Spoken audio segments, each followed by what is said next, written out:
They might talk about humour, music, film, books, football and box sets, exercise and maybe even food, trivia and sport, politics and health, sometimes well-being too. On the Life with Brian. On the Life with Brian. Coming up on Life with Brian. I had a guy give me advice on the menopause the other day. A guy. Hey, it's got the word men in it. Okay, exactly. Because we can't have anything of our own. And the old boy just stood up and went, Stephen McManus, you'd be better off with Michelle McManus in there, right? And I was just like... That's what will happen if we get independence, man. Tablet and square sausage will just be getting smuggled over a border. Well, hello there. You have tuned into Life with Brian, the Brian McCabe podcast, for what seems like the first time in ages. Yes, we've had a bit of a summer break in order to stroll the promenade at Cannes, sip Pimm's at Wimbledon, and in Chucky's case, enjoy watching England fall at the final hurdle yet again in an international tournament. Speaking of the man, Brian, how are you doing?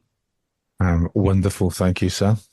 Good. And with Chucky and myself, as always, is Matthew, who I believe has some news about an award nomination or other that we've received. Yeah, I do. Well, we've actually been nominated, haven't we? For Brian's been nominated as the best ex-footballer in their best ex-footballer content category. So we don't even get a mention, which is probably only right. But yeah, if anyone's listening to this and doesn't want to see Gary Neville win another award, they can always vote for us and see Brian go up and collect the trophy. No, there won't be any collecting the trophies. I'm not. You can do that. I forget that. Whoever's done that, it's just there must be other things that people can do. Oh, don't be so nominate. Don't be such a curmudgeon, Brian. Come on, we've been an ex-footballer and an ex-footballer. Can't you? What is that all about? Well, but me and Mark would take the credit now. That's a made-up thing. All right, enough of the pleasantries. Let's get down to business and bring our guest on. She had a career in the construction industry, but chucked it all in to become a stand-up comedian, and she seems to be doing a damn fine job of it too, having sold out tours and appearances on a number of top TV and radio shows, such as Live at the Apollo, Have I Got News for You, and many more. So it's a big welcome to the podcast to Susie McCabe. How are you doing, Susie? I'm good, lads. I'm good. How are you? We're not too bad, thanks. And apparently you've had a bit of a health scare over the last few months. Are you fighting fit again? Yeah, fighting fit. I had a heart attack on the 25th of July, but fortunately it was a clot at the bottom of the heart, so they managed to clear it, open up my arteries, and I don't have any damage or any heart failure or a heart condition or anything like that. You were on your way to a gig, weren't you, when it happened? I was on, I had done a gig the night before, and I had to go and get my tyre repaired. So I was looking for a garage, and my brother was with me. So I was in Bristol. Imagine dying in Bristol. Imagine. There's a lot worse places though, Susie. Don't worry about that. Man, grim. And my brother was with me. He stays an hour away. So he had came down to see the show and all that kind of stuff. And I was like, I don't really feel well. Now we're into this quick fit garage, and the most unhelpful guy in the world's like, nah, can I fix your car today? I've got staff members going to another branch. He was on the verge of saying, oh, the wife's left me. Do you know what I mean? He was just like, oi that. And then I was like, I don't feel that great. So me and my brother were going through online, found a garage. Guy's like, I can come and fix that, no bother. So I drive there. My brother's in his car following me, and I'm like, I don't feel that great, but I don't know if I've maybe just got heartburn or something. And I get out, because a heart attack presents in women differently from what it does men. You know, men you'll get that kind of, it's that whole grabbing of the chest and everything, and pains down the arm. Women don't always get that. So it can present differently. And I'm like, oh, it's not a heart attack. No. And we thought, right, well, I went into the garage, dropped off my car, and the boy's like, you all right? And I said, I'm not great, mate. He's like, sit down, there's a drink of water. And I phoned an ambulance and they came and they done 8 ECGs and they were like, is that your next of kin? I went, no, that's my brother. Like, where's your next of kin? I was like, Glasgow. And they were like, who is it? And I was like, it's my wife. And they were like, phone your wife. And I was like, fuck. Right, okay, well, if you've done 8 ECGs and you're telling me to phone my wife, aye, that's quite important. But to be fair, I phoned that ambulance at 10:15 and I was in an intensive care unit for cardiology patients by 11:45, and that was after having an angioplast up and all done, all treated. And I flew home 3 days later. Great that you're here to tell the story. I was just going to wonder. Good. I wondered if you were going to make it the gig that night, but obviously not. No, not that night, no. Go on, Brian. I was just wondering what you were drinking there. Is it Lucozade or is it Real Iron Brew? Yeah, it is. So yesterday I was in doing some meetings in the town for work, and then after the meetings I went for something to eat and done a wee bit of shopping, and I was coming up the road and I stood stood at the bus stop to come up the road. Then I was like, oh, do you know what, I'm just going to go for a coffee. It's a really lovely day, and I was going to go for a coffee and I went, do you know what, I was going to go for a pint. I've not just taken myself for a wee pint in age, like well before the heart attack, because I don't drink leading up to the Edinburgh Festival either. So, and I was like, I'm just going to go and have a wee pint of Tennent's. And I was sitting in a boozer in the Merchant City, and I looked up after I was just about finished my pint, and one of my closest friends just walked past by pure chance, and she wasn't driving, and I wasn't driving. So she had a drink, I had a drink, I had another drink, she had another drink. Then we found out some friends were in the Pot Still. You know the Pot Still in Glasgow? Nah. So you can't go to the Pot Still and no drink whiskey. So then we went to the Pot Still, had another couple of drinks and had some whiskey. And I get in at the back of 9 last night. And I'm not going to lie, I was well oiled. So hence the reason for the original recipe iron brew. That's what I'm saying. That's what you need in it, Brian. That and a square sausage. Expensive iron brew. Well, we were just talking about square sausage earlier, actually, because Mark was in the Asda near Newcastle, and he was disappointed to find out that they couldn't get square sausage. He just fancied that, so it's only allowed in Scotland. So. You said need to come up and smuggle it. Keep the right stuff, keep the good stuff for ourselves, you know. So that's what will happen if we get independence, man. Tablet and square sausage will just be getting smuggled over our border. Yeah. There'll be whiskey as well, isn't it? Yeah, you'll be disappointed not with whiskey, Matthew, yeah? Oh, yeah. You'll have to smuggle some down for me, Brian, as always. Can't beat it. I was, see, when you were a kid, right, you said you were a tomboy and you went to your granny's and then you jumped on a bike. Very fortunate to have a bike that was your own, or did you borrow it for somebody else? And you had a ball under your arm and you go to the park and you play football, maybe yourself or maybe your mates and all that kind of thing. And what I was wondering, because I was thinking back to what I used to do when I went down the park, was who were you when you went to the park? Were you a Celtic player? Were you a Scotland player? I'd be a Celtic player. Aye. See, Celtic first. I don't get my Scotland top on the day, right? Because I was genuinely going to go to the gym. But I'd always have been a Celtic player, and it would probably have been McAvenny. Why would you choose him? Because he was just a goal scorer then. You know, that was it. He was just a goal scorer, wasn't he? And he was just that was probably just as I started actually going to the football regularly. That I was just at that age. I was born in 1980, so regularly going to the football would have been that centenary season, which was a great season to really start going to the football. It's what came after it was fucking long. Yeah, you know what I mean? It was a bit of a drought after that. That's because you just left then, Brian, isn't it? No, I left the year before, so I missed the centenary season as well. So I was I was a bit very envious of it because I had already gone, you know. So, but to be fair, you were part of something that was much bigger. You know. No, there wasn't anything bigger than the centenary year at Celtic. Not until the next one, anyway. Well, true. The 150th centenary or whatever else it is, but it's just that your time is your time, and I made the decision that to leave that the summer before. And then I said, maybe it's because I left that Celtic went on to do Or was so McAvenny well, not your direct replacement? Well, he was one of the ones that signed. Frank signed. He scored a lot of goals that year, and the winning goal in the cup final as well.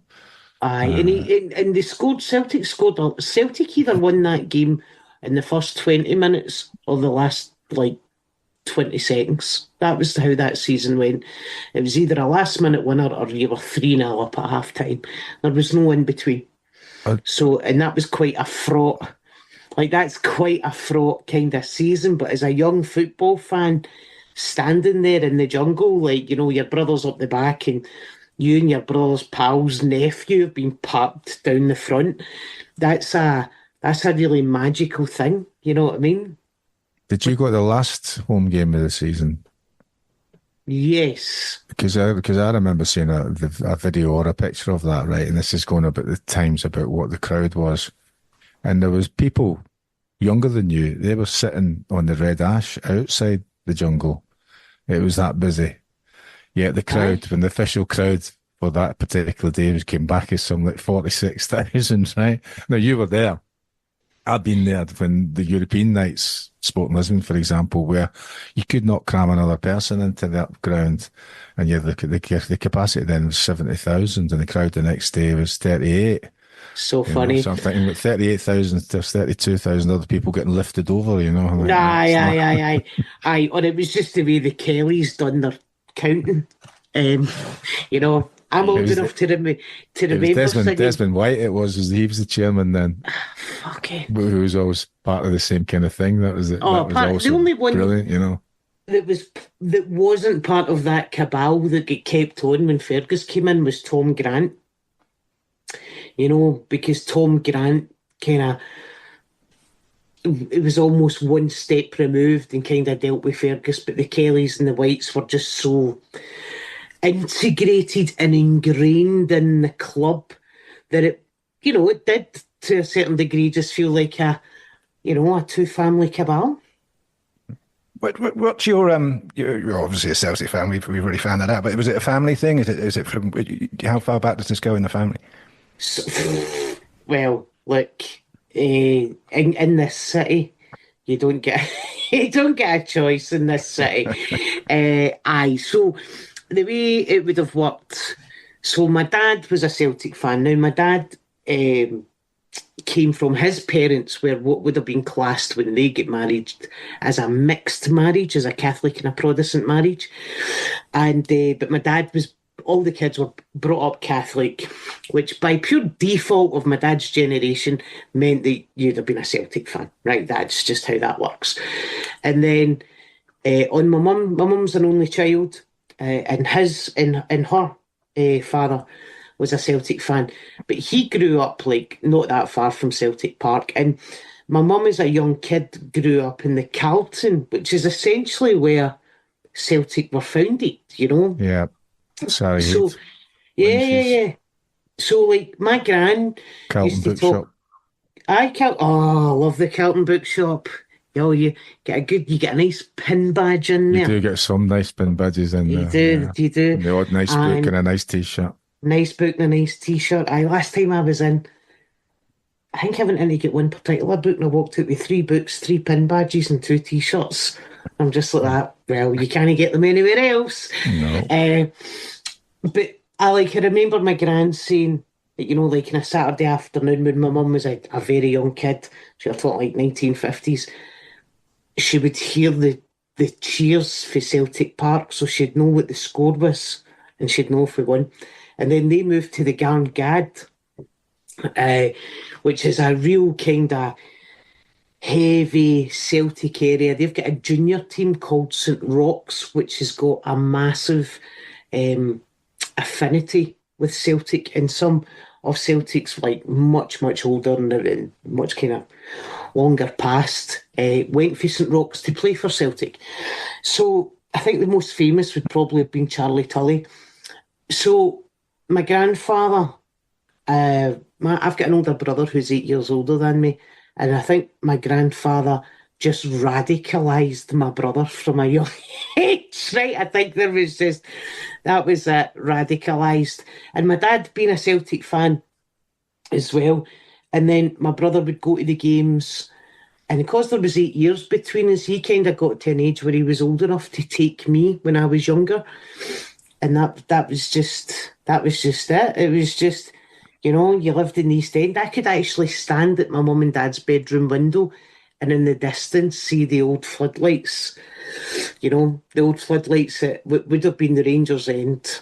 But yeah, the big old stanchion floodlights that sometimes I stood under to watch Celtic. And then obviously moved to Hampden, built the stadium, got a season ticket, and I had a season ticket for years and years. And then just doing this job, it just became impossible to go to the football. Do you know what I mean? Because you're working like, my Friday, Saturdays, a Monday, Tuesday to any other normal person, Do you not regret not keeping that season ticket and just letting somebody else use it because of it's a massive wait list, isn't there? I do regret it, but it's one of the things as well, and I just think maybe when I'm of a high enough stature, I'll get myself a right nice seat. You know what I mean? A right nice seat right in the halfway line. Next to Rod Stewart. Oh, no, the other stand. That's your season ticket. Your right? seat's on the halfway line, isn't it, Brian? That's exactly what mine's on. The other stand. I haven't got a soft stand. seat. I haven't got just in front of the posh seats, but that's where they are. Aye. I used to be in the halfway line on the upper tier front row. It was great, and I'm gutted. But do you know what? It's just one of the things, isn't it? It's one of the things. Well, you're doing all right at the weekends, aren't you? That's keeping yourself occupied. Mm-hmm. Previously on Life with Brian. I think Oasis maybe even felt a little bit threatened at first because they did bring us up quite a few times in interviews, slagging us off. And you've got the temerity to invite me on your podcast when you blanked me for the whole time. Exactly, yeah. I've got no shame. There I was, sitting on set with Brendan Gleeson while he was doing a monologue while I'm clutching my sphincter. Subscribe wherever you get your podcasts. You went to school in Coatbridge, right? Did you get the bus or the train there? I could get both. Then we had to pay for the bus, so obviously I was then fired up to the train because I lived right across the road from Farm Foods in Garrahill, where the bus picked us up. Right. So it was a train Garrahill to Blair Hill. And I assume that when you were younger, you would daydream about various different things, football, life. I was wondering at any particular point when you were on that train from Garrahill to Blair Hill, assuming that's where you got off, were you thinking or dreaming that you're going to be in the Scottish Field magazine? No. Whoever thought that I would be in the Scottish Field magazine? No, I had absolutely no idea that any of that was going to happen. To be honest, I'm just frankly grateful that I'm alive and that I never turned to drugs or anything like that. Do you know what I mean? But no, I never thought I would be in the Scottish Field magazine, but there you are. That's Radio 4 for you. That's the work that gets you. We often pull Brian's leg about Coatbridge. I mean, I know you didn't grow up there, but I lived there for a little while. You did, and Susie went to school there, but it didn't do school for a short period of time. It didn't do Brian any harm. Did it? Is it a hotbed of comedy? Do you know what? I would actually say it's one of these kind of post-industrial towns on the outskirts of Glasgow, which it's quite a big town. And it has a real heritage to it. It really does. You know what I mean? Steelworks roundabout, mining roundabout, Lanarkshire and Ayrshire, which are both the kind of opposite ends of or the opposite sides of the Greater Glasgow conurbation, really contributed to the success of this country because they produced the coal and they produced the steel that went down the Clyde on the Forth and Clyde Canal and get used to make ships and boats and everything else. And then when the deindustrialisation of those towns happened, they were left, like many towns in Northern England as well, they were left empty and with no kind of opportunities. And because of that age gap between me and my brother, so he was, at school, when would he have been at secondary school then, like 83, 88, something like that, 83, 87, like the summer of 88, right? And I started school in 91, or secondary school in 91. But there was a real bit in that period where the deindustrialisation of West Central Scotland happened under Thatcherism, whether it be Ravenscraig, whether it be mines shutting down, whatever it may be. So that disproportionately affected areas like Coatbridge and Lanarkshire, because fathers and sons suddenly didn't have a job, and the son didn't have an opportunity to go and get a job, because that would just have been how that worked. And there was no training opportunities replaced with that. And it was a really sad time because the government wouldn't put anything else in. And then at that point, there's a heroin epidemic. So as opportunity in industry goes down, and then the easy access of heroin on the streets of these towns, and it absolutely wrecked them. And I don't know if some of those towns have ever recovered, some of those town centres. When you lose somewhere like a Ravenscraig, it affects the family, it affects mum in the canteen, auntie in the office, dad and brother in the steelworks. Now, I'm not saying that making steel must have been a good life. It would have been hard, horrible, filthy labour. But they didn't replace it with anything. So there was a real kind of dearth, I think, of opportunity. And where there is that kind of grit and darkness and sadness, particularly attached to the working classes and the social problems that come from them, I think that humour then comes out of that. And good art comes out of that. If you look at some of the best bands this country's produced, they've came from harder backgrounds. If you look at the best comedians that have been produced, many of them have came from very difficult backgrounds. So, and they've learned their trade in a different manner, but in those communities. And I think there's also that kind of thing of the Celtic thing of just sitting around telling stories, singing songs, whatever it may be, sharing memories, one singer, one song, right? And I think all of that is a bit of a tapestry. And I think going to school there and growing up where I did, it probably helped with comedy. You know what I mean? Yeah. I know that's a very deep answer, but no. I think it comes from that, Mm.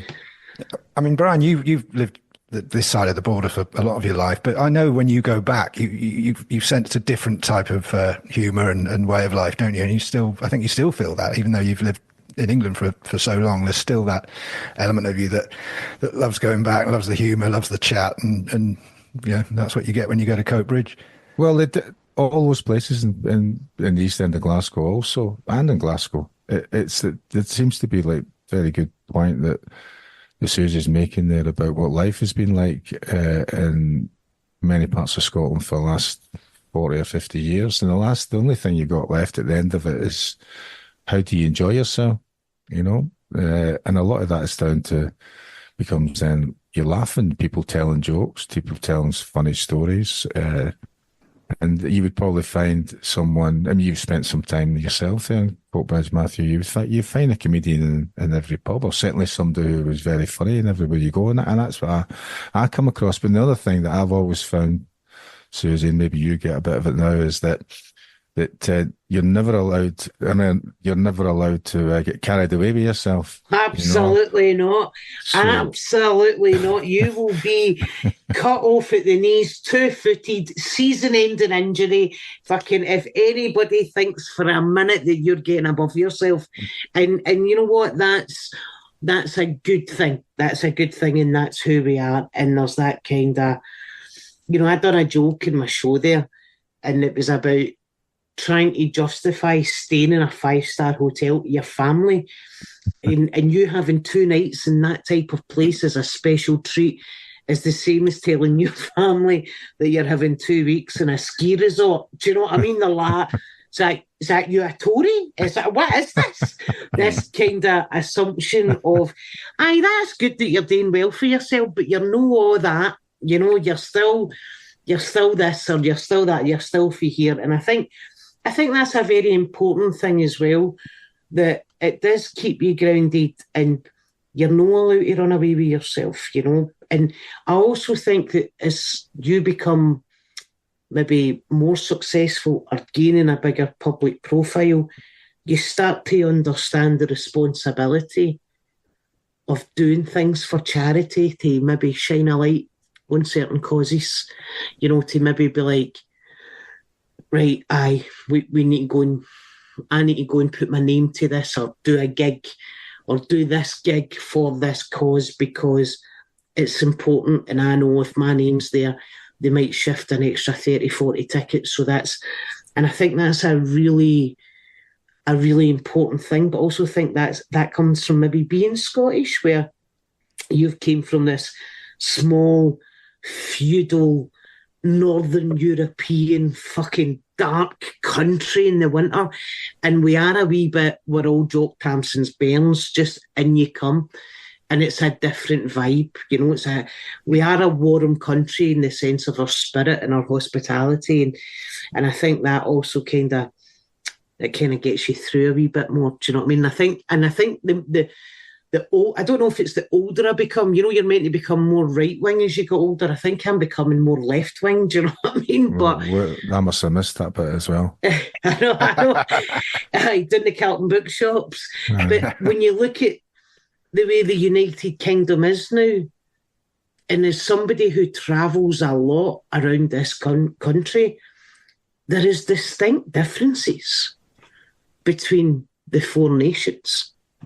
Massive, culturally distinct differences. The way people view certain things like migration and immigration, and I don't know if it's because Scotland has historically so many migrants in it, whether they be Polish or Italian from the war, or whether they be recent and they're coming from Iraq or Syria, or whether it be because of the Irish famine. I don't know what it is, but there's something where we just seem a bit more open to integration, whereas I always feel as if the larger nation in the United Kingdom often struggles to be equal with all the other nations. Sorry, you don't need to be PC here. Brian often slags off England, so you can, I'm not slagging it off. I think it's an observation that England really struggles to be equal with the other nations, and the more polarised our politics and our societies become, the more prevalent that is when you visit the other nations in this union, and you start to go, we've not got the problem. This is your problem because you've still got a jackboot mentality. You still think you're relevant, and you're fucking not. The last thing you were relevant for was the Second World War, and that's a kind of thing that I think makes the other countries in the UK different from England. So do you think it's just by chance then that where you were born and where you grew up sort of made comedy became part of your life? I'm thinking if you grew up in Bristol, for example, you might not have even gone down the comedy route. How many funny people are from Edinburgh? Exactly. Who's funny for Fife? Right? I'm just saying if you're I kind of believe that good art always comes from a bit of kind of grit and determination and hardship that I think is shared in the traditional kind of working class, lower middle class kind of place. And I think that's not to say that if you're posh you can't be funny. Of course you can. But I think the whole thing about being posh is funny. If you're sitting next to, we were sitting somewhere the other day. It was it was in England, in Manchester. It was the other day, and there was some posh Scot sitting next to us.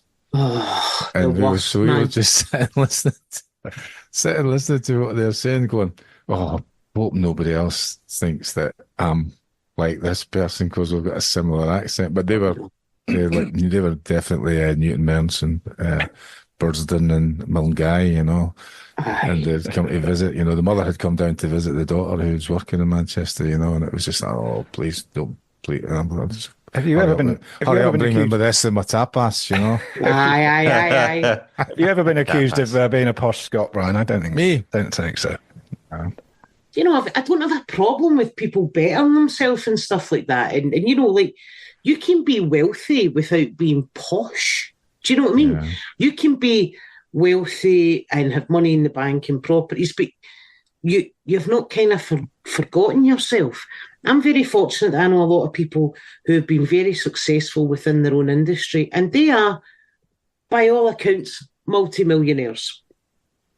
But they try and do things to help other people, whether that be to help other people in their career or to help charities or whatever it may be. They try and do other things to just kind of go, I know I'll maybe live in a nicer house and a better postcode now, but do you know what? It's so my Waynes can go to a decent school. It's not a private school. It's just a good school. And I just send them there. And I know how fortunate I am. So what I'm going to do is put back into the system, put back into the chain. And you can do that without being posh. Do you know what I mean? You can be successful without being posh. It's when you suddenly start to distinguish yourself, I feel, that you're better than other people because of your wealth. You're just fortunate.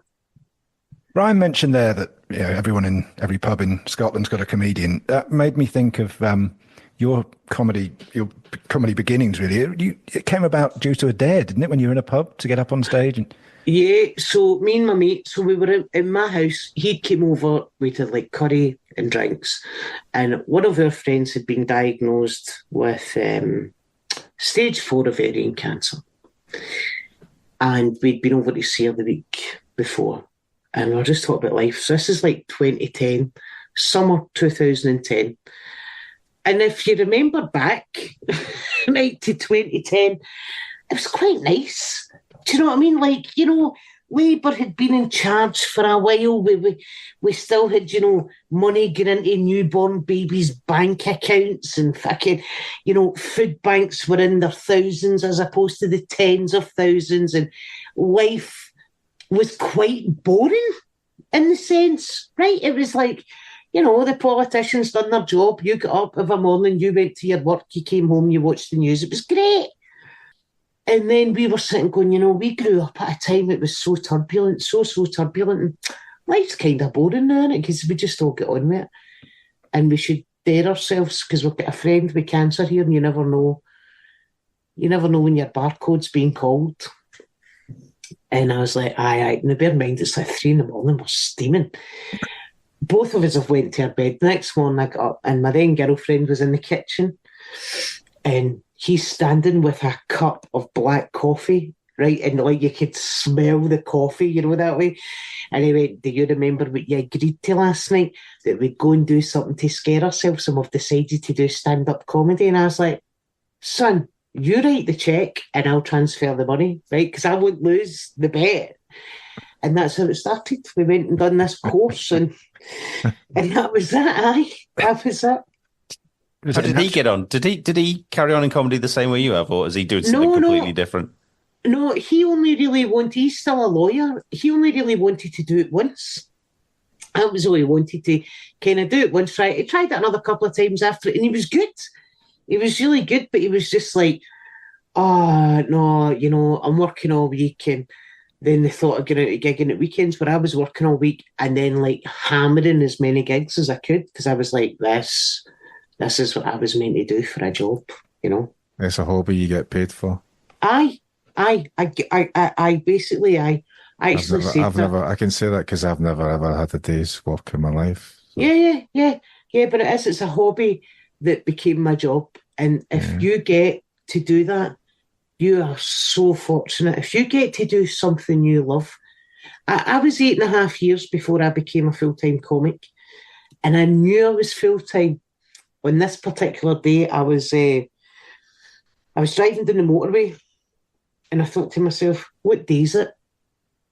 And I went, it's Friday. And I thought, that's when you know you're doing your dream job. Because see, when you work for a living, you always know when it's Friday. Right? You always know when it's Friday. You always know when it's Monday. See, if you're doing something you love, days of the week kind of don't matter because it's so fluid. Anyway, with regards to your schedule, when you're working, most people are off. And when you're off, most people are working. So there's that kind of thing that life is a bit more kind of fluid for you.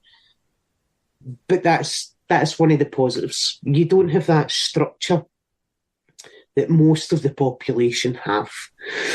And I was talking to somebody a couple of weeks ago who was thinking about giving up self-employment and looking for employment.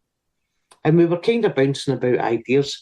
And I said to them, I think you'll struggle going back into an office environment or a care home or whatever it is that you want to go and work at. Because when you go back into that structure, you realise how much time you have when you're self-employed. And that time is yours and nobody can dictate it to you. And that is something that very few people are afforded in this life. And you're incredibly lucky if you can do it. So did it come that naturally to you? I mean, I don't know, what was this? Was it an open mic night or something? Did you just get up and tell a few jokes or did you put some prep into it? So you done the 8 weeks course, you done this comedy course at Strathclyde Uni's Centre for Lifelong Learning. And in week 7, you do a gig. And we done it. And it was great. And I was like, oh, this is what I'm meant to be doing for the rest of my life. And then I waited until, you know, I could headline clubs and I could MC clubs and I was getting gigs, you know, down south that I felt I could go full time. But I waited 8.5 years. I was an electrical estimator at that time. And yeah, it was good. No burning ambition to get on stage when you were, you know, in a previous life? Never done a nativity in my puff. Never done, no, none at all. Because I just felt as if the arts wasn't for me. We weren't a family that went to the theatre or concerts or things like that. That just wasn't an option. That just wasn't for people like us, you know. So the idea of performing in a school show or anything like that was just no. I played sport, played football and I played rugby. But like the idea of going into the arts, I think my parents would have actually have been horrified. Because it's not a real job, is it? No. We've spoken, Brian, haven't we? We've said about you having a second career as a stand-up comedian. I mean, you inspired? Are you thinking of doing this course, maybe? No, because I mean I did a little tour of Ireland there, Susie, a couple of weeks ago, in 5 nights, playing 5 different venues, and all great venues that you'll have played in all over the country. Music venues mainly, you know, and comedy places. You've got a little stage, you've got a little green room and all that kind of thing. And I was pretty inspired by the people who run these places, you know, in Ireland, and what it means to them, you know, to have anybody coming, you know. And I was tired after every one, you know, and then the travelling in between, you know. I mean, it wasn't huge travelling, but I mean, we ended up travelling over 1,000 kilometres from Dublin to Cork to Limerick to go away to Dublin back and then back to Belfast again. And I did enjoy doing it, but I was just doing question and answer and telling stories. So when you're on stage there for 2 periods of about 50 minutes, and I found that a bit like, well, listen, I've never done any real work, but I felt that was... I was thinking about it, you know, like, how did I make it? Like, that show was that seemed quite good. Yeah. And one of the things I noticed, maybe you've noticed a long time ago, but it seems so simple, but it seems so simple. You say go to Ireland, right? And you just mentioned there's something about England and Scotland. And then you can use it. You can compare it to Scotland. I'm going to Ireland. I'm going to Ireland for several years, all over different parts of it. And it's only when I did the first gig in Cork, And the next gig, next night was in Limerick, and the audience were different. It was not all the same, nearly the same stories, but it was different. And I'm thinking, hey, was that good? I couldn't work out whether it was any good or not. You know, people were laughing, and people come up at the end because we waited at the end to people say hello and all that kind. And there's people saying how much they enjoyed it, which is the best thing you can hear.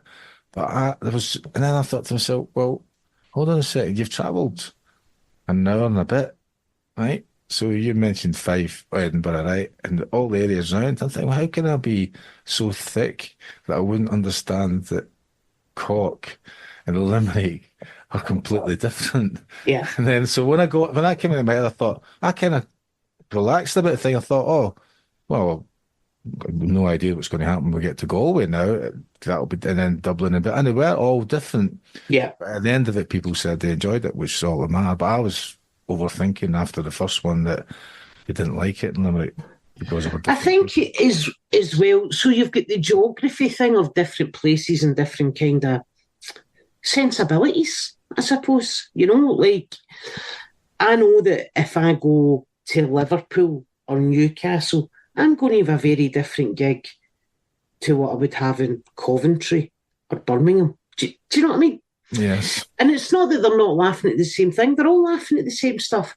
But it's just slightly different. Also, you need to take into consideration the night of the week.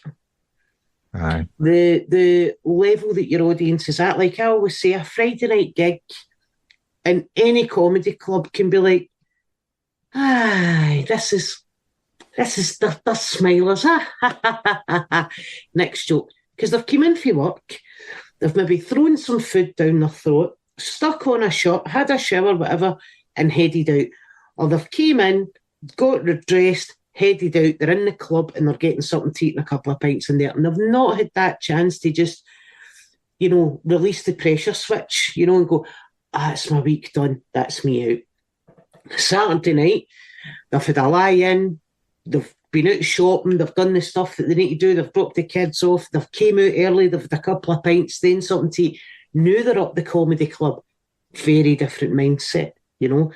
Sunday, I'm going to have a couple of jars, but I'm going to knock it in the head at 8 o'clock because I'm driving in the morning, you know. And then Monday during the week, you know, it's a different vibe and a different the way people react to things like that. Like, so you've got the different sensibilities, plus you've got that kind of where are they in this headspace? Where are they in a Wednesday night? Oh fuck, did my mum get the wean for swimming? Because I'm here, did they pick up my kids for this? Did they? So, and it is that, and I think as well with more and more live events, you kind of see people like to know when they're going to be done. You know, people like to know, right, if I'm starting here, if I go there at 7:30, it starts at 8, he'll be off at 10:50. There'll be a 20-minute interval for the bar. 9:15, say he comes back on, say it runs over, and that'll be him off at 10:05. I should be up the road for 10:30. People fucking need to know that shit nowadays. You know, gone are the days people would just sit and fucking relax and go, that's great. You know, and also they need to be, like I've noticed this more and more in the time I've been doing comedy, as people's attention spans become less, you kind of need to keep your as a comedian, you need to keep your foot to the floor. You need to be fucking just, you know, if you listen to old Connolly, right, and I'm sitting under 2 different pictures of Billy here, right? Billy can go 3 or 4 minutes without a laugh back in the day. But people were waiting. They were engaged. They were sniggering. They were waiting for the next thing. He was painting a picture. He took his time. He could do that. He could do this and all. And he'd pull a wee face and he'd tell you about that. And whoa, what about that? And then this and then that. And people would just, they were like children. They would just kind of get sucked in. Whereas now people are like, I've no laughed in like 2 minutes. What's happening in TikTok? You know what I mean? I guess, though, you said you did that stand-up course, but things like that, you could never learn that at any course. So that's something you just learn on the job, like Brian did in Ireland. It's just years of experience. Yeah. It's that thing, isn't it? You don't learn to drive to pass your test. You learn to drive once you've passed your test. Isn't it? It's that thing. Yeah. Well, Brian, seeing you've had that little taster in Ireland, doing a little tour of your own there, how about accepting a dare for a comedy gig, your first comedy gig? I'll give. Start trying to pull that one. I'll give the. There's a little place called the Loudon Tavern. How's that? I'm quite happy. Get your gig in there. Which one? The famous one. Where's my? Oh, infamous. I've got the right stage outfit right away. Where I'll wear a couple of the t-shirts of where I live in Ireland. Oh yeah, I see them on. I see them on Twitter. The James Connolly one was the one I saw. Yeah, that one. Yeah, it's always never one to play to the crowd, are you, Brian? I had this idea, that's part of it, that you should have a stage outfit, not like banana feet and all that kind of thing, but some, so I looked around, I was trying to find something relevant to where I was. So Cork, for example, thinks of itself as not part of Ireland. It's it's Cork and the rest, or Ireland, Cork and the rest of Ireland, So they've got, and they're in competition with Dublin, right? It's the second biggest city. And so I was trying to find different kind of things. So I ended up buying some t-shirts that just to help me as well get into the idea of what you're doing. I thought I was making an effort. People said they liked the t-shirts, but you wouldn't be wearing some of them in certain places. You may be wearing some of them wandering around the streets of Glasgow for a start. No. But you're going to get away with them, and not away, but that's just where it was, part of that thing, because for my heritage going back 2 or 3 generations on both sides is Irish, So I feel, when I'm in Ireland, I feel Irish, So I feel very connected. So I could have went to the Carlton Boot Shop and bought 5 t-shirts. That would have been ideal, but I wasn't in Glasgow in order to go and have a look. So I think there's something. But I'm quite happy to lose now. I've got to the point where there was a point in my life where when I was playing football in particular, that I've got 3 kids and I wouldn't have let them win anything, no matter what it was, because I thought I was trying to teach them a way of what I was trying to teach them. I thought was how to lose. And sometimes you're going to have to lose, and you're going to have to lose with some humility. That was my idea to teach them. So, but now when people throw down the gauntlets and different things, I'm quite happy to go, no, I lose. Do you know what though? It's an important lesson to lose with humility, isn't it? Yeah, it's hard. It's quite funny when you look at like male politicians and female politicians, isn't it? You can ask a female politician, or you'll see them getting interviewed, and they'll be like, do you have, regrets? And they'll say, I don't have regrets. I wish I had done this differently, but I don't regret it because at the time I'd done it because this was information I had, right? And it's that kind of thing going, it didn't work out the way I worked out or the way I wanted it to work out. But if you give me the same conditions and the same constants, I would probably still come to the same conclusion, right? But I wish it had been different. And you kind of go, that's fine. And you see a guy politician and you go, do you have any regrets? Like Tony Blair, do you have any regrets about the Iraq war? No. And you're like, the fuck is wrong with you, man? Do you know what I mean? It's like, Gordon Brown, do you have any regrets about deregulation of the Bank of England? Well, no. For fuck's sake! Like, it killed the world economy. Like, Boris Johnson, any regrets? Absolutely not. It's almost like that kind of, I will not lose gracefully. In fact, I'll fucking double down on it. And I think the humility thing in losing, whether it be politics or a game or just going, this gig wasn't for me tonight, I'm away up the road, I've made a pure boss of that. I think there's something in that. I think it's quite an important skill to learn. But we don't have that skill anymore because we kind of bring people up now to believe that they are right and that they're special and that the world owes them something because they're this magnificent specimen. And they're not, they're just a Wayne, Aye. That's a lot of that's part of that bravado nonsense, though, isn't it? So the bit about being able to say, actually, I made a mistake there. I was wrong. Yes, yeah. I read a room wrong. I read a fucking game wrong. Tactics or whatever, or whatever it may be. Like it takes a bigger person to be like, fucked it. Do you know what I mean? And that's something that I think we've lost that somewhere, and lost the humour that's attached to that humility. Like lost the humour of like going into your work on a Monday morning and like say Celtic, like the game a couple of weeks ago, beat Rangers, and your mate's like, it's just a Rangers fans going, fucking been dreading this, just get it all out, just slag me for the next however many days, and then it's done. Do you know what I mean? I think that humility's kind of gone. I read a thing the other day, Celtic fans telling other Celtic fans how to behave at the football, but it was the same Celtic fans that were moaning about the board telling them how to behave at the football. And I'm like, the fuck is wrong with people, man? See, that's an interesting thing, though, because lots of times I've been asked, was I ever upset about supporters at games or supporters outside games or at any point in my life? And how I've always looked at it is that they would give anything to be on the other side of that fence for 5 minutes and be awful, be terrible, and you've got your name in the team sheet and that kind of thing. So, and also I've always appreciated, as I'm sure you do, you mentioned a little bits there about human behaviour, what people sacrifice, particularly now, to go to watch things, right?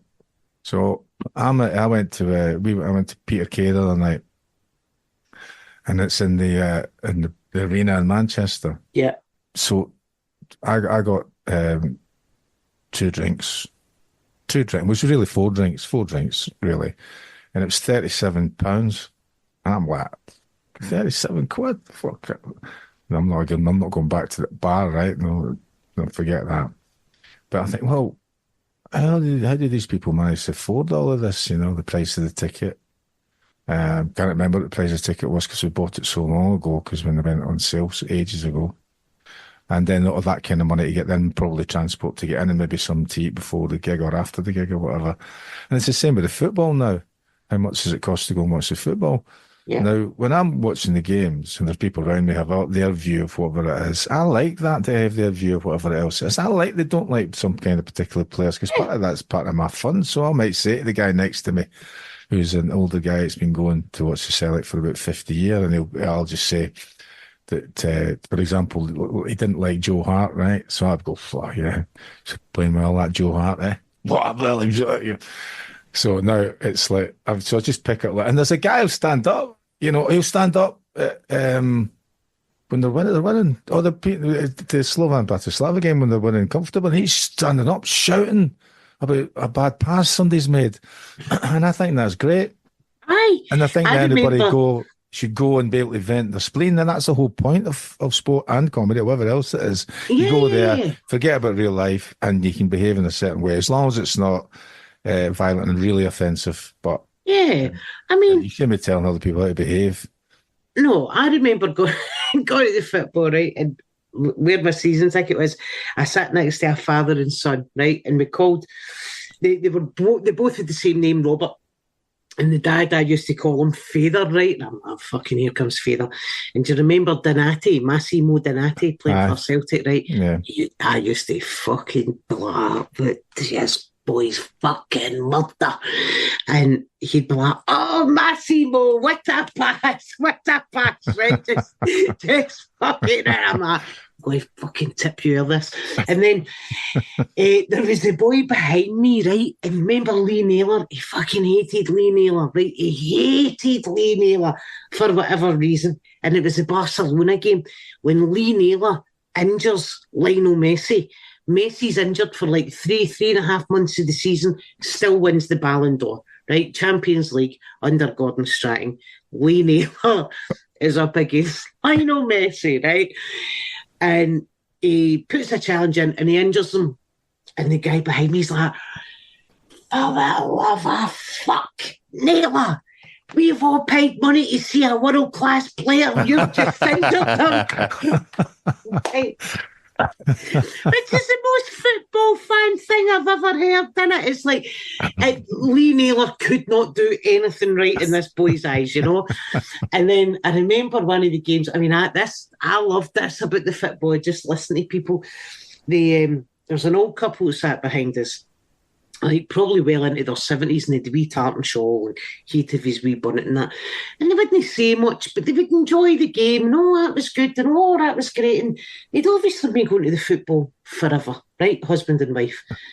And it's a Rangers game. Rangers kick a long ball, shocker. And big Stephen McManus goes up to clear it, right? But he slightly mistimes it, and it kind of, as opposed to coming off his forehead, it bounces off his head and just straight up in the air. We need distance. And we're all like, oh, it's like the first 30 seconds, everybody's pure tense. And the old boy just stood up and went, Stephen McManus, you'd be better off with Michelle McManus in there, right? And I was just like, see, to be fair, I know Michelle, she would run her heart out for Celtic as with Michelle, right? But it was the fact that, you know, you never heard them say, oh, fucking, you know, and I love that. And none of it was ever really personal. Do you know what I mean? It's just the frustration of a fan and all that. But, you know, I always say that, like, for me as a comedian, like, if I'm playing the King's Theatre, right, say my ticket's 25, 30 quid, right, I'm the kind of cheapest part of the night, because they're going to get a taxi up the road or a train and a babysitter, and they've maybe waiting for dinner, and they've maybe waiting for drinks. And when you add all that up, for them just to have the infrastructure in place to come and see me, that's a lot of money for them to have that night out. So it's my job to make sure that I entertain them. That's so important. And I think a lot of people sometimes forget that. They forget that it's your job, that this isn't about what you get out of the gig. You know, I can be in clubs up and down the country or theatres, and people will be like, oh my God, like, I did not enjoy that. And you're like, but the audience did. Yeah, but I didn't. Doesn't matter. You're getting paid to do your job. It really actually doesn't matter if you didn't enjoy it. That's just gratification. What matters is that they enjoyed it, because it's their night out. Put that pint down because it's their night out. Don't you be drinking on stage because it's their night out. And that can affect your timing as a comedian. That can affect your speech. So why don't you not do that? And you kind of respect them and you give them what they're here for, you know? And I think a lot of people, we just live in a very self-evolved world now, don't we? Where people just like to give their fucking opinions and everything, even if they don't know about it. I had a guy give me advice in the menopause the other day. A guy fucking talking to me about the menopause. I'm like that. Hey, it's got the word men in it. Hey, exactly, because we can't have anything of our own. I'm intrigued to know what the advice was. Oh, fuck. If you thought about hot yoga, shut the fuck up, mate. I don't need to sit in a warmer room. I've got an internal radiator that's at 110 permanently. Just the talking about Celtic part there, and it just things popped in my head. I think you might like when we're sitting there, and there's a guy comes out of the wash seats behind me. He's a first aider, and over his shoulder he's got a defibrillator, and he's eating a Scottish pie. Of course. Right, and he goes down the stairs, right, and he comes up about 20 minutes later, and he's eating a bag of chips, right. Yeah, somebody said close to me, says, well, if that guy keeps going up and down and doing the same thing, he's going to have to use that defibrillator on himself. Exactly, aye, exactly. No, that's where we are as Scottish people. We carry our own defibrillators about with us, like Transformers. McClare's on mark!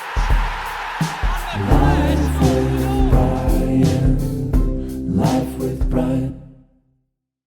You didn't think we'd let the new season begin without one of our fabled quizzes, did you? Well, I know how you must have missed them. I know Brian has. Here's the setup. Susie's current stand-up tour is called Merchant of Menace. a nod to the Shakespeare play, The Merchant of Venice. Where is this going, you might ask? As well as introducing a bit of culture to the show, we want you both to tell us whether the names we give you are characters from The Merchant of Venice or players for the Venice football team, or Venezia, if you want to be strict about it, who play in Italy's Serie A. And these players are players in the current 24-25 season. So if you think these people are a player, you've got to say Venice. And if they're from the Shakespeare play, you've got to say menace. And it's the usual 5 alternate goes each, like a penalty shootout. Oh my God, I know right, you get it, Chucky, but Susie, do you understand the rules? Yes. All right. Well, you're our guest, so you've got the honour of going first. And your first penalty is Oristagno. Shakespeare. So you think he's a menace? Yes. Unfortunately, you've smashed your penalty over the bar. The first one is a Venice. He's a player. He's Gaetano Oristagno, an attacking midfielder who joined Venezia in the summer of 2024 for an estimated €4 million. So you're already behind the 8 ball. So I'll hand over to Matthew for Chucky's question. Brian's shaking his head there. You've missed this, haven't you, Brian? All right. At least this one's clean, isn't it? Well, Yes, so far. So far. But, Brian, you're kicking off with Celerio. Menace. Yes, in one. In the play, Celerio was a Venetian nobleman known for his quick wit and intelligence. So, 1-0, Brian. Right, Susie, you need this one to pull level. And your second one is Lancelot Gobbo. I mean, it could be either or, right? Gobbo is a very unfortunate name for a football player. Lancelot's got old English connotations to it, doesn't it? Lancelot. I mean, surely you're not getting called Lancelot nowadays. You know what I mean? Like, Lancelot passes the ball.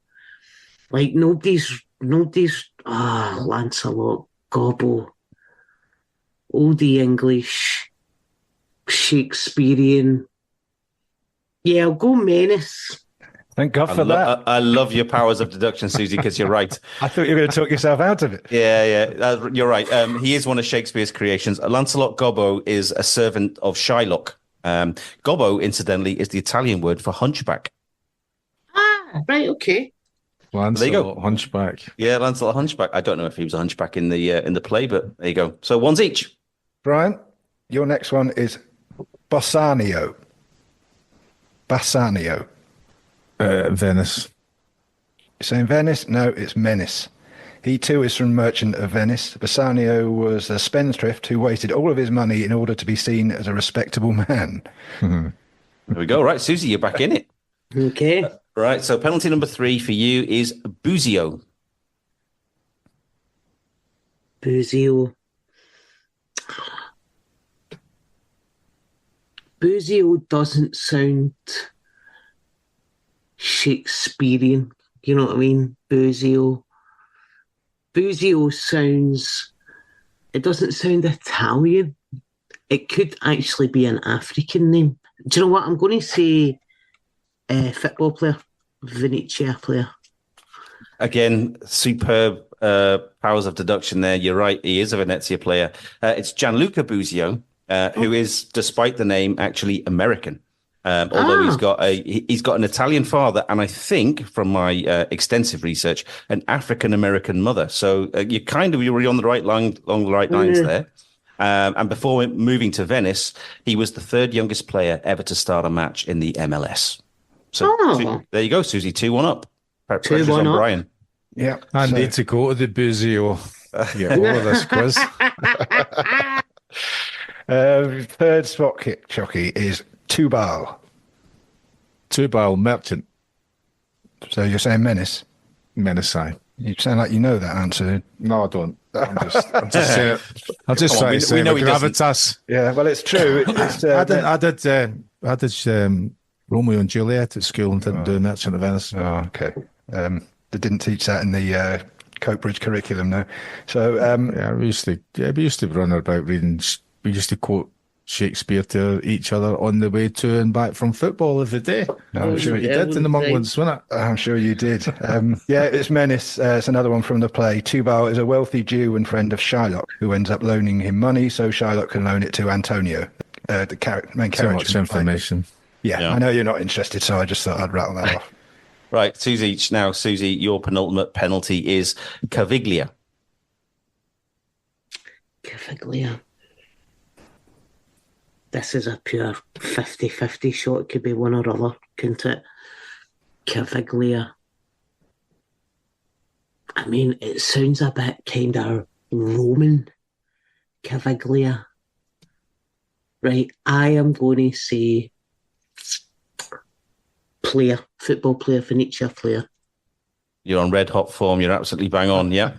Hans Nicolucci Caviglia is a midfielder on loan to Venezia for the 2024-25 season. So 3-2, and back over to Brian. I love the way, Susie, you're putting so much thought and effort into this, and Brian's leaning back in his chair, swinging around, looking at. I can picture him in that school in Coke. I don't know. That's just the end of these. I can picture you flicking rubbers at people and being basically just not interested at all in your.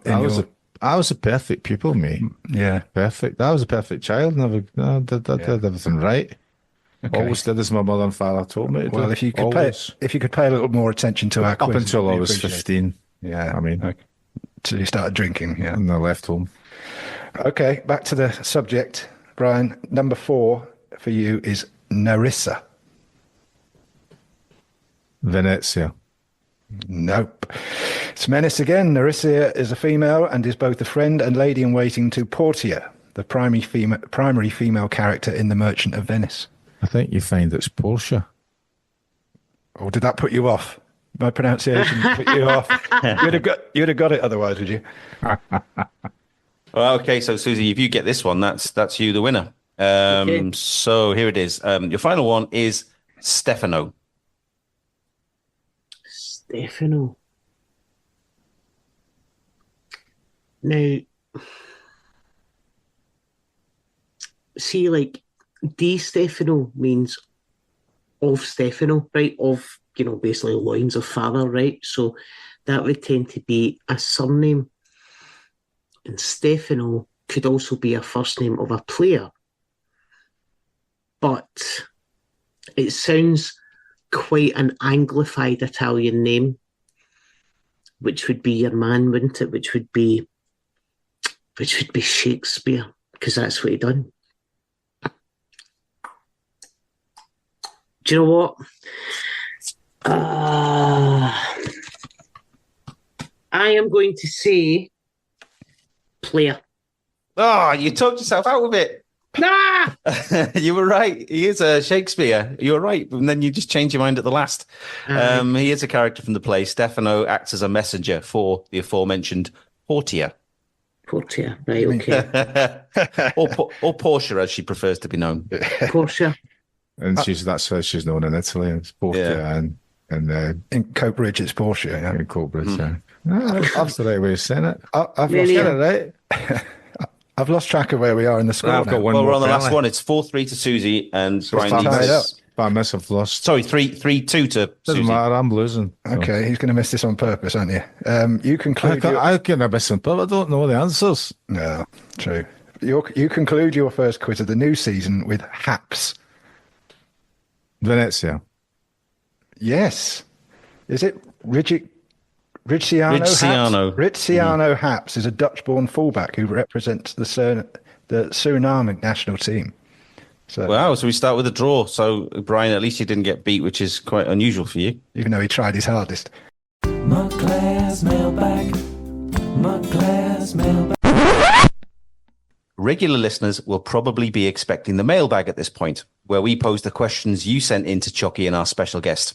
However, our beloved postie has taken early retirement, disgruntled as he was about the treatment of the wrongly accused sub-postmasters by his former employees. So now he's hanging up his satchel for good. We decided the mailbag should also rest easy.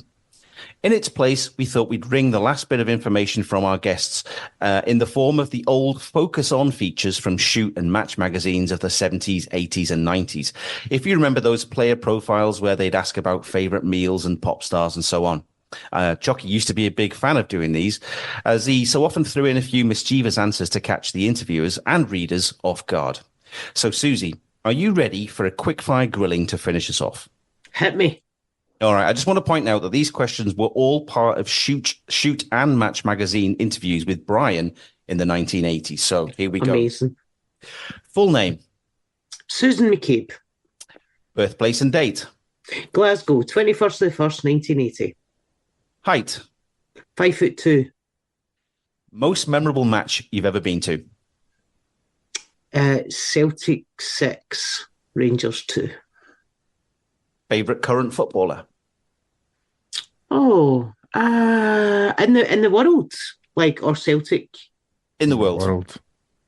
I would always say Messi. He's still playing. I love him, man. I love watching him. Superstitions? I always wear this ring because it contains a little bit of my grand's ashes in it. And I don't like to leave the house without it, and I think it brings me luck. Worst ever Christmas present? Fuck, a big gay jumper my mum got me that was basically a rainbow flag saying, I live for the weekend. And I'm like, relax. And I'm like, to the listeners, like, I'm 100% gay, but like, fuck's sake, mum, calm down. Just get me a Donna Summer album. Just get me a Donna Summer album and that'll be fine. Do you know what I mean? Favorite meal? Chicken, chips, gravy. If you were going to a fancy dress party, who would you go as? I think I'd go as Oliver Hardy. Who's your favourite cartoon character? Bugs Bunny. Outside of comedy, what's the biggest risk you've ever taken? Outside of comedy, what's the biggest risk I've ever taken? I once put 300 quid on one number at roulette and it came in. Hey. Wow. That was probably it. And finally, which household chore do you hate the most and why? Changing the bed because it's fucking exhausting. Like, I am How big's your bed? 5'2". I've only got a little arm span sealed up, but it's exhausting, man. You need fitted sheets. Oh no, man, you need a break during it. Oh. Okay, Brian, do you want to pick the bones out of any of those answers? Oh, I love that one there. I've changing the sheets, changing the bed and all that. Yeah. Have you got any of Brian's answers to these handy marks? I'm intrigued to know what Brian would have answered some of these. Well, I haven't. I've got them on a different on an external hard drive one somewhere. But there are some absolute corkers. Like who was his favourite team? He said the Liechtenstein national team. Yeah, who would he most like to meet is another interesting. You got to remember though, Liechtenstein didn't have a national team then. No, true. And again, your answer to who would you most like to meet? Do you remember who you said in one of those interviews? I said Idi Amin in one. Idi Amin, that's right. Yeah. Murderous despot or whatever he was. Yeah. Might have been misinformed about that. See, to be fair, Idi Amin, right? And we're going, he was a murderous despot, but we were living under Margaret Thatcher, so. Okay, so now we've got to know Susie a little better. Let's bring down the curtain on this episode by thanking our guests for joining us. It's been a total pleasure, Susie. Thanks for coming on. Guys, thanks. Thank you so much for having me. It's been an absolute pleasure. What a hoot. Thank you. Thanks, Susie. Do you want to get a few plugs in for the tour and anything else you've got coming up that the listeners might be interested in? So, I will have a Glasgow Comedy Festival show going out. I've got my tour starting the 10th in Perth, and I've got like Inverness, Dundee, Aberdeen, the Isle of Skye, Dumfries. Both gigs are almost sold out there. Berwick-upon Tweed. You can get all the tickets on my website, susiemccabe.com. And it's just all systems go. Back on the treadmill. Thank goodness you took that there, eh? Yeah. Oh, mate. Honestly, thank God. Please tell me that Christmas Jumper's going to make an appearance in one of those gigs as well. I'm going to burn it. Just burn it. Burn it. Right, like I'm in Germany in 1937. Burn it. And finally, it's been great to have you back from out there in podcast land. As always, remember to subscribe if you don't already. Follow us on Twitter at Brian McClare Pod, but not the old Instagram, because some of those nasty hackers wormed their way into our account and got us closed down over there.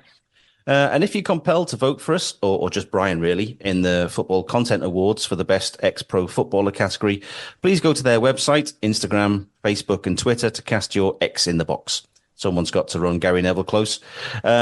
Cheers, and come back next time, please. See you then. Life with Brian. Life with Brian. Talking films or music. Life with Brian. Talking TV and food. Life with Brian. Talking trivia and exercise. Life with Brian. It's different every episode. Life with Brian. Talking politics and football. Life with Brian. Different every episode. Life with Brian. Life with Brian.